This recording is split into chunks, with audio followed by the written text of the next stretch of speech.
बिस्मिल्लाहिर्रहमानिर्रहीम अस्सलाम वालेकुम। हमने जो टॉपिक शुरू किया हुआ था यानी बायोलॉजिकल ऑर्गेनाइजेशन उसका एक लेवल है जिसको हम कम्युनिटी कहते हैं। आज हम कम्युनिटी को स्टडी करेंगे।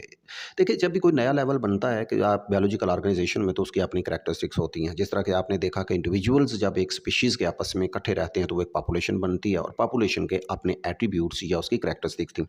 इसी तरह से मुख्तलिफ तरह की पॉपुलेशन जब इकट्ठी रहती हैं तो वो आपस में इंटरेक्ट करती हैं और एक दूसरे पर खुराक के एतबार से या दूसरी ज़रूरियात ज़िंदगी के एतबार से एक दूसरे पर इन्हसार करती हैं और इस तरह से कम्युनिटी मार्ज़ वजूद में आती है। कम्युनिटी की अपनी करैक्टरिस्टिक्स हैं। इसकी कौन कौन सी करैक्टरिस्टिक्स हैं इसको हम अभी स्टडी करते हैं। पहली करैक्टरिस्टिक्स जो है इसकी वो डायनामिक कलेक्शन ऑफ ऑर्गेनिज़म्स है, यानी जो कम्युनिटी है वो एक डायनामिक कलेक्शन है ऑर्गेनिज़म का। इसका मतलब क्या होता है? इसका मतलब ये होता है कि आप जो पॉपुलेशंस हैं कम्युनिटी के अंदर वो एक जैसी नहीं रहती। हो सकता है कि एक पॉपुलेशन जो है वो बढ़ रही हो, तो हो सकता है दूसरी पॉपुलेशन इसी तरह से कम हो रही हो। इस तरह से पॉपुलेशंस का कम्युनिटी के अंदर कम या ज़्यादा होना, इसको हम डायनामिक कलेक्शन ऑफ ऑर्गेनिज़्म कहते हैं। इसकी वजूहात क्या होती हैं? इसकी बहुत सारी वजूहात। इसमें मेन वजह जो है वो है एबायोटिक फैक्टर का फ्लक्चुएशन, यानी एबायोटिक फैक्टर एक जैसे नहीं रहते। कहीं पर बारिश ज़्यादा हो रही होती है तो फ्लड आ जाते हैं, कहीं पर बारिश बिल्कुल नहीं होती तो सूखापन आ जाता है। इसी तरीके से ज़लज़ले भी आते हैं, इसी तरीके से जंगलात में आग भी लगती है। तो ये एबायोटिक फैक्टर्स, इसी तरीके से वबाएँ भी फूटती। ये तमाम फैक्टर्स जो हैं वो किसी भी कम्युनिटी के अंदर पॉपुलेशंस को कंट्रोल करते हैं या अफेक्ट करते हैं किसी भी तरह से। मिसाल के तौर पर अगर बारिश नहीं होगी तो घास वगैरह नहीं होगी अच्छे तरीके से, तो इन पर पलने वाले जो ऑर्गेनिजम्स हैं या जानवर हैं जिनको हम हर्बीवोर कहते हैं, उनकी पॉपुलेशन डिक्रीज़ हो जाएगी। जो ही पॉपुलेशन हर्बीवोर की डिक्रीज़ होगी तो वहाँ पर कॉर्निवोर जो हैं उनकी पॉपुलेशन भी कम होना शुरू हो जाएगी। तो इस तरह से ये एबायोटिक फैक्टर्स जो होते हैं वो किसी भी पॉपुलेशन को इफ़ेक्ट करते हैं। चूँकि ये कांस्टेंट नहीं रहते, ये फ्लक्चुएट करते रहते हैं, तो इसी तरह से जो पॉपुलेशंस होती है किसी कम्युनिटी के अंदर वो भी एक डायनामिक कलेक्शन होती है, यानी कम या ज़्यादा हो रही होती है। दूसरी तरफ हम चलते हैं कि कम्युनिटीज़ बेसिकली 2 तरह की हो सकती हैं अगर हम इनको डिवाइड करें तो। एक कम्युनिटी होती है कॉम्प्लेक्स और दूसरी कम्युनिटी होती है सिंपल कम्युनिटी। ये कौन-कौन सी कम्युनिटी होती हैं? कॉम्प्लेक्स कम्युनिटी ऐसी कम्युनिटी होती है जिसमें बहुत ज़्यादा पॉपुलेशंस जो हैं वो मौजूद होती हैं और सिंपल कम्युनिटी ऐसी होती है कि जिसके अंदर बहुत थोड़ी-सी पॉपुलेशंस जो हैं वो मौजूद होती हैं। अब जो कॉम्प्लेक्स कम्युनिटी है अगर उसके अंदर किसी किस्म की कोई तब्दीली आती है तो वो इतना ज़्यादा इफ़ेक्ट नहीं करेगी उस कम्युनिटी को। लेकिन अगर सिंपल कम्युनिटी के अंदर किसी भी किस्म की थोड़ी बहुत तब्दीली आती है तो वो तब्दीली बहुत बुरे असरात रखती है उस कम्युनिटी के ऊपर। इसको हम समझने के लिए एक मिसाल समझते हैं। सपोज़ करें कि हमारे पास ये 2 जंगलात हैं, एक जंगल ये है और एक हमारे पास फॉरेस्ट है, ये है। हमारे पास ये वाला जिसको हम ए फॉरेस्ट भी कह सकते हैं। सपोज़ करें कि ये वाला फॉरेस्ट है, ये एक ए फॉरेस्ट है और ये वाला जो फॉरेस्ट है ये बी फॉरेस्ट है। ए फॉरेस्ट जो है इसके अंदर जो कम्युनिटी है वो कॉम्प्लेक्स कम्युनिटी है, यानी कि बहुत ज़्यादा स्पीशीज़ इसके अंदर रहती हैं। सपोज़ करें कि इसके अंदर हिरन भी है, इसके अंदर ज़ेब्रा भी है, इसके अंदर में जंगली भैंसें भी हैं, इसके अंदर शेर भी हैं वगैरह वगैरह इस जंगल के अंदर रहते हैं। लिहाजा ये एक कॉम्प्लेक्स कम्युनिटी है। ये वाला जो जंगल है इसके अंदर बहुत कम कम्युनिटी रहती हैं, बहुत कम पॉपुलेशंस रहती हैं। सपोज़ करें कि इसके अंदर सिर्फ़ और सिर्फ़ हिरन रहते हैं और लाइन वगैरह है और बस मतलब 2-4 स्पीशीज़ हैं जो कि आपस में कम्युनिटी बनाए हुए हैं। अब हम देखेंगे कि इस जो कॉम्प्लेक्स कम्युनिटी है इस पर अगर कोई तब्दीली आती है तो उसके असरात बहुत कम होंगे, लेकिन ये वाली जो सिंपल कम्युनिटी है इस पर उसके असरात बहुत ज़्यादा होंगे। सपोज़ करें कि कोई बीमारी आ जाती है जो कि हिरन को अफ़ेक्ट कर रही है, मिसाल के तौर पर कोई ऐसी वबा है जो हिरन की पॉपुलेशन को कम कर रही है, तो क्या होगा? हिरन जो ही कम होंगे तो जो शेर वगैरह हैं, जो लायन वगैरह हैं, उनके लिए हिरन का शिकार करना मुश्किल हो जाएगा। वो रिलाय करना शुरू हो जाएँगे अपने ज़ेब्रा की तरफ और जंगली भैंसों की तरफ, यानी उनकी खुराक का अल्टरनेट जो है वो यहाँ पर मौजूद होगा कॉम्प्लेक्स कम्युनिटी के अंदर। लेकिन यहाँ पर क्या होगा? यहाँ पर होगा ये कि क्योंकि वो रिलाय ही उस पर कर रहे हैं, डिपेंड ही उस पर कर रहे हैं सिर्फ़ हिरन पर, अगर उनकी पॉपुलेशन जो है वो एक वबा की वजह से कम होगी तो पूरी की पूरी जो शेर की पॉपुलेशन है वो भी कम होना शुरू हो जाएगी, क्योंकि उनके लिए खुराक कोई नहीं है, उनके लिए कोई खुराक का और सोर्स नहीं है, यानी लिमिटेड रिसोर्सेज हैं उनके पास खुराक के, तो जो ही पॉपुलेशन हिरन की कम होगी तो पॉपुलेशन जो है वो शेर की भी कम होना शुरू हो जाएगी। यहाँ पे आप देखते हैं यानी कि ये कम्प्लेक्स कम्युनिटी है, इस कम्प्लेक्स कम्युनिटी में उनके लिए अल्टरनेट मौजूद थे, लिहाजा इस पर इतना ज़्यादा इफ़ेक्ट नहीं पड़ा कम्युनिटी पर। लेकिन ये जो कम्युनिटी है, सिर्फ एक वबा ने पूरी की पूरी कम्युनिटी को तबाह कर दिया। तो वो किस तरह से होता है, यही मसला होता है कि अगर जो सिंपल कम्युनिटी होती है वहाँ पर एक स्पीशीज़ के लिए रिसोर्सेज जो होते हैं खुराक के या दूसरे रिसोर्सेज ज़िंदगी ज़रूरियात ज़िंदगी पूरा करने के लिए वो बहुत कम होते हैं, और अगर एक भी स्पीशीज़ को कुछ ना कुछ हो जाता है या वो किसी भी तरह से ख़त्म हो जाती है, यहाँ से चली जाती है, तो पूरी की पूरी कम्युनिटी जो होती है वो सफ़र करती है। लेकिन यहाँ पर जो कम्प्लेक्स कम्युनिटी होती है वहाँ पर ये असरात नहीं होते। वो इस वजह से नहीं होते क्योंकि जो स्पीशीज़ डिपेंड कर रही होती हैं, जो पॉपुलेशन डिपेंड कर रही होती हैं, उस पॉपुलेशन पर जो कि वबा की वजह से ख़त्म हो गई थी। जिस तरह कि यहाँ पे हिरन की बात अगर हम कर रहे थे तो शेर के पास इसका अल्टरनेट मौजूद था। यानी अफेक्ट पॉपुलेशन कम्युनिटी पर होगा, कम्प्लेक्स पर भी होगा, लेकिन बहुत थोड़ा कम्प्लेक्स अफेक्ट होगा। अब हम चलते हैं इसकी तरफ जी, कम्युनिटी और इकोसिस्टम के अंदर क्या फ़र्क होता है।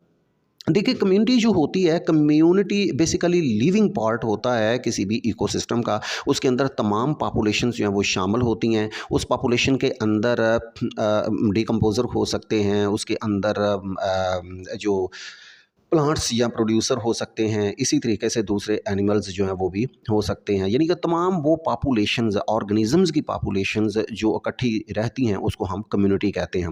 लेकिन इकोसिस्टम जो होता है उसके अंदर एक तो चीज़ कम्युनिटी आ जाती है, और कम्युनिटी के अलावा इसके अंदर एबायोटिक जो फैक्टर्स होते हैं वो भी इसके अंदर आते हैं।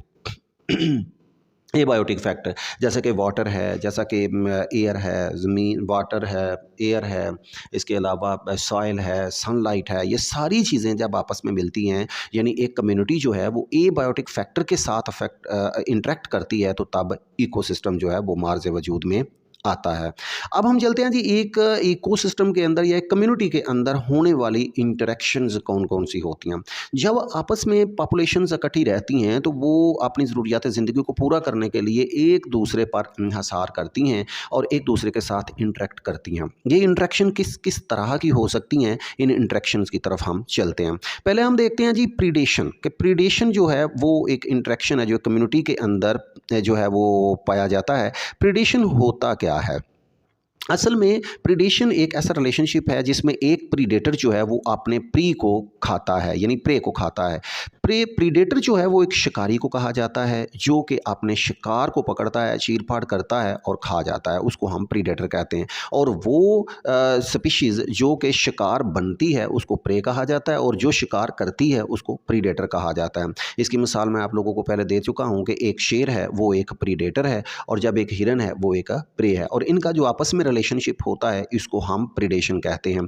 प्रीडेशन जो है वो एक ऐसा इंटरेक्शन है किसी भी इकोसिस्टम के अंदर जिसमें एक पॉपुलेशन जो है वो दूसरी पॉपुलेशन को कंट्रोल कर रही होती है।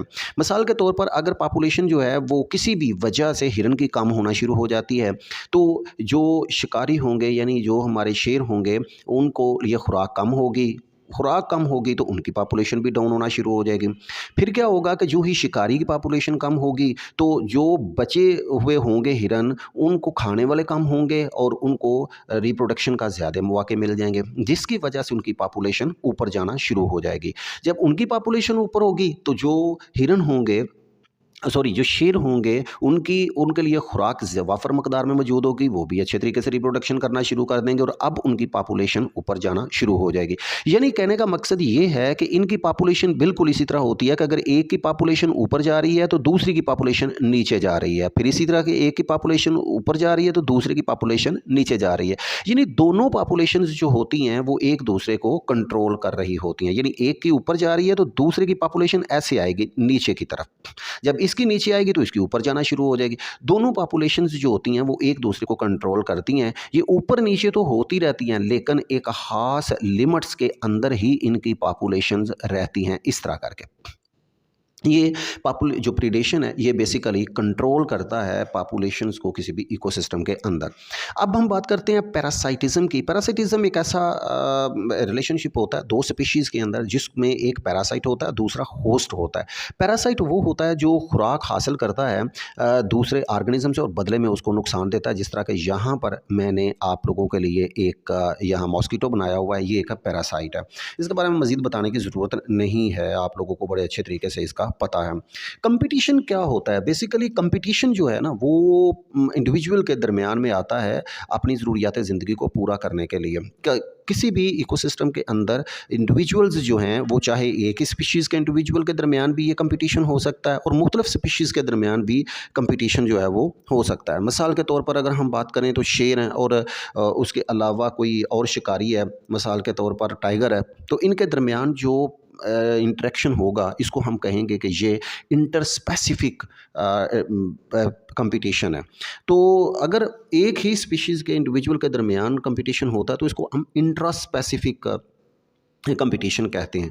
तो कंपटीशन जो है वो बेसिकली ज़रूरियात ज़िंदगी को पूरा करने के लिए होता है। ये 3 कंपटीशन थे, सॉरी 3 इसके थे अपना इंटरेक्शन। अब हम चलते हैं अगले इंटरेक्शन की तरफ जिसमें कॉमर्शलिज़्म है। कॉमर्शलिज़्म में होता इस तरह से है कि एक स्पीशीज़ को तो फ़ायदा होता है लेकिन दूसरी स्पीशीज़ को किसी भी किस्म का कोई नुकसान नहीं होता। मिसाल के तौर पर जो बड़ी फिशेज़ होती हैं उनके साथ छोटी फिशेज़ जो हैं वो चिपक जाती हैं और दूर-दूर तक अगर उन्होंने फासला सफ़र करना है तो वो चली जाती हैं बगैर किसी भी एनर्जी के ज़िया के। यानी कि कहने का मकसद है कि जो बड़ी फ़िश होती है उसको कोई नुकसान नहीं है, वो उसने तो ऑलरेडी मूव करना ही होता है, तो छोटी फ़िश जो होती है उसके साथ लग जाती है और फिर वो भी मूव कर जाती है एक जगह से दूसरी जगह पर। तो जो छोटी फ़िश है उसको फ़ायदा हो रहा है, इसमें एक स्पीशीज़ फ़ायदा उठा रही है जबकि दूसरी स्पीशीज़ को कोई नुकसान नहीं है। इसको हम कॉमर्शलिज़्म कहते हैं। म्यूचुअलिज़्म में बहुत सारी मिसालें हैं, इसके अंदर मैंने एक इंटरेस्टिंग मिसाल दी हुई है, ये कि एंट की है और दूसरी एफिड की है। इसको आपने देखना, ये आप लोगों के लिए असाइनमेंट है कि इनका किस तरह से रिलेशनशिप जो है वो म्यूचुअलिज़्म है। इसकी मैं मिसाल आप लोगों को दे देता हूँ, जिस तरह के लाइकन है। लाइकन बेसिकली एल्गी और फंजाई के दरमियान एक ऐसा रिलेशनशिप होता है जिसमें दोनों ही एक दूसरे पे फ़ायदा उठाती हैं। एल्गी जो होती है वो खुराक वगैरह जो है उसको सिंथेसिस कर सकती है यानी फोटोसिंथेसिस के नतीजे में, और फंजाई को देती है। फंजाई जो होती है वो न्यूट्रिएंट्स वगैरह को या वाटर वगैरह को एब्जॉर्ब करती है और फिर वो एल्गी को देती है।